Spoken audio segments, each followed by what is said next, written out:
Welcome back, viewers, and thank you for staying tuned. Now, obviously, we've spoken a lot about your business, how you come, and your vision, your strategies, etc. Now, the most important question, not just about your business, about remittance itself. Now, Brexit is happening, it surely is happening, right? How does that affect just the remittance side of the business? To be honest with you, it specifically depends on the type of business that you are in. I mean, if you talk about remittance, right, and if the company, some of the company who just operates in United Kingdom, if they are operating from United Kingdom, then it doesn't give them the impact impact on if they are not, or if they don't have any operations in any of the other European countries. So. Yes, whatever the impact that it has on itself here in the economy, that will have an impact, but not in terms of remittance. So, for example, just to give our example, we are a fully authorized payment institutions where we became fully authorized in 2012. From 2012, we've expanded our operations in Italy, in France, in Spain, in Portugal, in Greece, right, and other countries as well. I mean, we've passported to 28 countries in 2012, but our operations are now currently active in 4 countries apart from United Kingdom.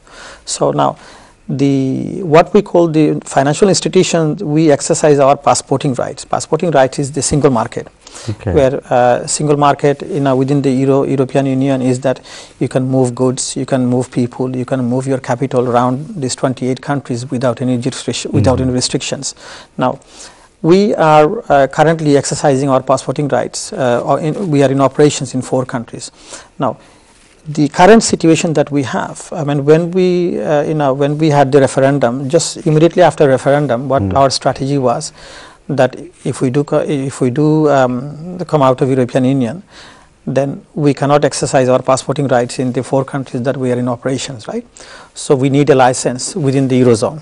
Okay. So immediately after, we've applied for a license in Portugal, just by the airport, Lisbon. We've have bought a premises. We've applied to the Central Bank of Portugal.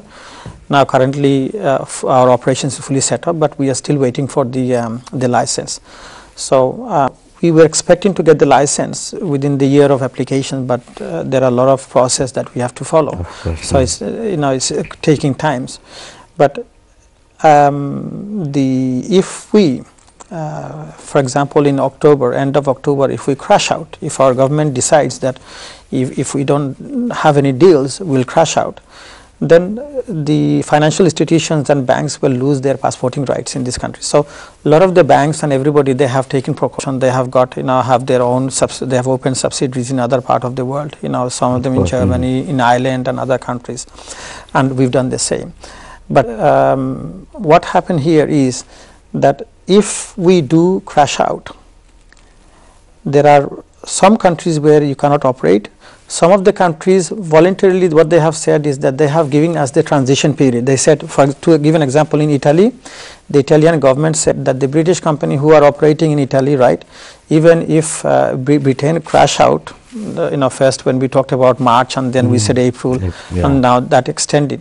Even if they do crash out and there is no deal signed, they will still allow us 20 months of transition period from the time.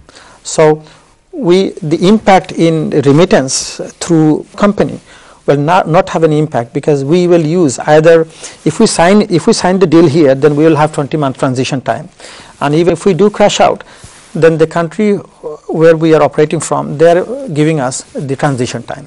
So there will not be any impact in terms of sending remittance, but of course there will be some financial consequences. Cost of one of my questions was the cost of remittance. Is that going to make a difference after Brexit? No, not only in remittance, overall. I mean, if you look at our export, we will have an impact in export, import as well.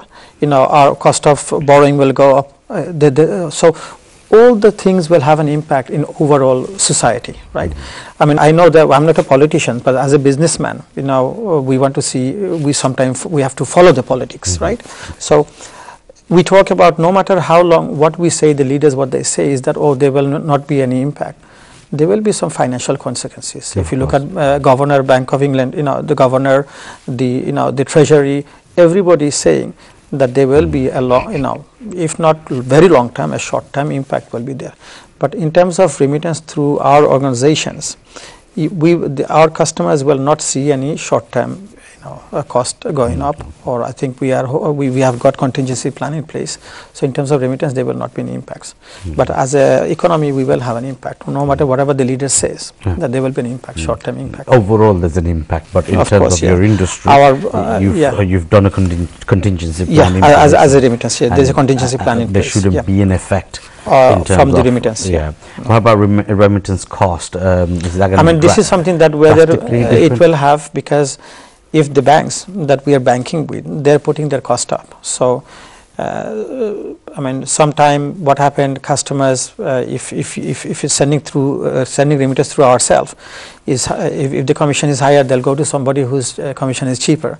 But I think in overall, in the general market, they will see a little increase in the cost, because we're bound to have that impact. I also understand that the last show when we spoke, and you were expanding into Europe and everything. Obviously, Brexit has come in.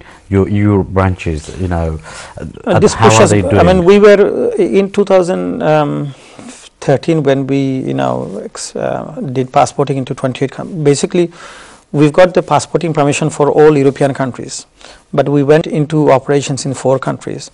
Our strategy was in 16, 17, 18 we will expand. After the referendum, right, then we kind of set ourselves back. We wanted to see what will be the impact, because there is a huge cost for us to set up an operation in the passporting country, in the host countries, right, where we have to open bank accounts, we have to have human resources in place, we have to set up office. So there is a huge cost. So if we do the passporting from the British company, and 6 months or a year down the line that we cannot exercise our right, and then we have to set up another operation there, so we will be spending more money. So we thought, okay, let us see the result of outcome of the Brexit, and then we will go on from there. So now we are hopefully by end of this year we'll have a clear plan in place. But and also once we have the license, from Portugal, then we will expand from the Portuguese entity. So the British company will become a parent company, and this is our subsidiaries.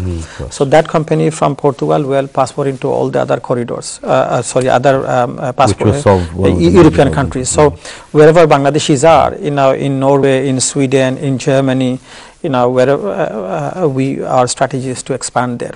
Besides that, we are also looking at going into Middle East. Which is a very exciting news, actually. I was going to ask you the question about expansion in other areas. You've covered that. Now, what I can see is obviously the Brexit, you as a business itself has hindered your expansion a little bit, hasn't it? It slowed you as a company down. Because it has an impact because of Brexit. If there wasn't any Brexit, then today, if you would have asked me question today, I would have said, oh, we are in Malaysia, or we are in Middle East as well, UAE, or we are planning to go into South America as well. Because of Brexit, it pushed a lot of, because we are in uncertainty at this moment. Every organizations, every institution who has got set up globally, we are at this moment, we don't know where we're going to go. Exactly. So this is one of the biggest threat for businesses. Uncertainty is one of the biggest factor, and especially when you are in the FX industry. It can change morning to evening, afternoon. It changes every other minute. Of course, Did you learn anything from this? Yes, we have. Sudden yes, we've learned, and every day we learn something. I mean, I say to my colleagues, whenever I sit in the morning in the management meeting in the morning, I say, hey, tomorrow morning we'll learn something else. So every day when you come to work, you expect something new. Of course. So this is the business. This is there the you game. Go, viewers. Yeah. This is a successful businessman. He's telling you, it's very important for every individual to feel that we need to learn something every day. And I 100% agree with you, because there is no ending to learning. Of course, of course. No, but you also learn from your mistake as well. If we are all human. We do make mistakes. So if there is something that you've had issues in the organizations, you have to close that gap. Yeah. And then tomorrow, there should not be a same issue. So this is something that as you run the business, you learn from it, and you put controls and measures in place, so the same thing doesn't repeat again. Okay, no problem. One more question I have is, we only got a few minutes left. Right. Bangladeshis and Brexit in general. Yeah. How has that affected us as Bangladeshis? I mean, to be honest with you, at the time of, as I said earlier on, I'm not a politician, but there was a lot of misinformation at the time of campaign of Brexit. Yeah. I mean, a lot of our local politicians and MPs have given misinformation to our communities. We were under the impression that if we come out of the European Union, we'll have more easy access to getting people in United Kingdom, we'll have XYZ. But to be honest with you, there wasn't any statistical data that could support. It's very interesting. You were talking to me earlier on. We never knew the impact because nobody at that point asked, right, what was the detail of it. Everybody was on emotion, oh, we want to come out, we want to be independent ourselves.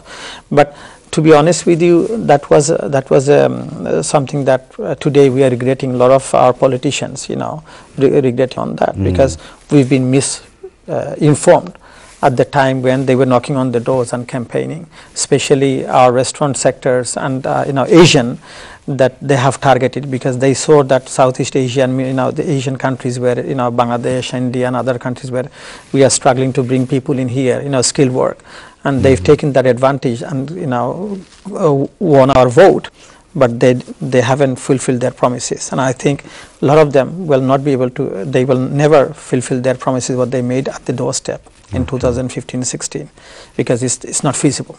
I mean, today we are sitting here, even if you look at last couple of days, none of the leaders can say for definite that whether we are going to leave on 31st of October, right? And do they have a clear strategy in place?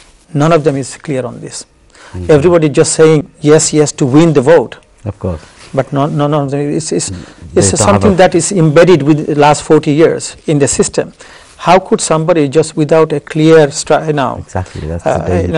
that you have peaceful transitions? I don't think so. Thank you very much for that. Yeah. Obviously, I've asked you all the questions I needed to in terms of Brexit for the remittance industry. Now, do you have anything else to say to our viewers to give them a piece of advice that can probably benefit them? I mean, I would always say, I mean, it depends if it's to give a tip about business. I mean, as I say always, is that if you're an entrepreneur or if you want to come into business, the first thing you do is your homework. You must do your homework. Like, for example, before you go to exam, you have to study. You want to open a business, study. Whether it's now £500 business or £500,000 business, you should do your study, your homework first. Have a clear business plan. Put that in the roadmap. Right, and then follow that. And you will see in businesses, right, the same business, one across the road does 2 times more or 10 times more, the other doesn't, because you need to have a clear business plan in place, strategy in place, right people in place, experienced people in place, and have a roadmap and follow that. Talk about right people and everything. I've seen your business growing now with very yes, we have invested. We have invested in human resource and technology. Past year, 2 years, we have focused on human resources and technology and compliance as well. So these are the 3 areas, and we intend to invest further as well. And we are proud to say that we have a brilliant team. You see, a leader cannot be a leader without a team. That's right. You or I can say that I am a good leader. You cannot become a leader yourself. Exactly. You have to have a good team to become a leader. Exactly. So I think this is something that you need a good team. Otherwise, you're a leader of none. Yeah. Thank you very much. Thank you for My your pleasure. time, and I can't thank you enough for coming back onto the show. And I would like to also thank everybody as well, the communities, the people. Without the people, we wouldn't have not been here, and especially to our management as well and our team as well. I have a great team that I love to work with. Thank you. Viewers, we're coming to the end of the show right now, and I just want to touch up on something Mr. Abdul Salam has mentioned, which is very important, having a clear business plan. Also remember, having a clear business plan isn't just the solution as well. You also need to have a business plan that can be moved as and when it requires by your business. Am I right in saying that? Yeah. It's very similar to like if I'm going from here to Birmingham, I put it in the sat nav, it'll tell me. But if there's a roadblock or an accident on the way, you have to have it'll give me a diversion. And we need to have that sort of Contingency plan. strategy within our business plan, that we can move directions if we need to, and obviously focusing. Of course. You know, I've seen you. I'll be totally honest. I've seen you right from the beginning, how dedicated you were to your business, from where you are to where you are now. You know, hats off. I have a lot of respect for you in the business world. Viewers, again, once again, I want to thank everybody at NTV, all the people that's working hard behind the scenes, like our Hassan Bhai, Robin Hyder, our producer, and most importantly, Mr. Farsu Ahmed Chaudhry, who's brought a brilliant guest for me again, and he's constantly working into finding a guest for me. Now, viewers, I do want to say, if you have any idea of a particular person that you want us to bring onto the show, then please do email us, and our email is businesstoday@europentv.com. This could be a young person, an older person, doesn't have to be a Bengali. If you find that person is inspiring and he has a story to tell, something that we will learn from, and all our viewers will benefit from, please do let us know. Again, our email is businesstoday@europentv.com. And now, if you want to watch any of our shows live, you can go on YouTube and search for Business Today NTV, and that will come up with the channel, and you can see all our past show. So that's it from me today, and remember, tomorrow's business is business today.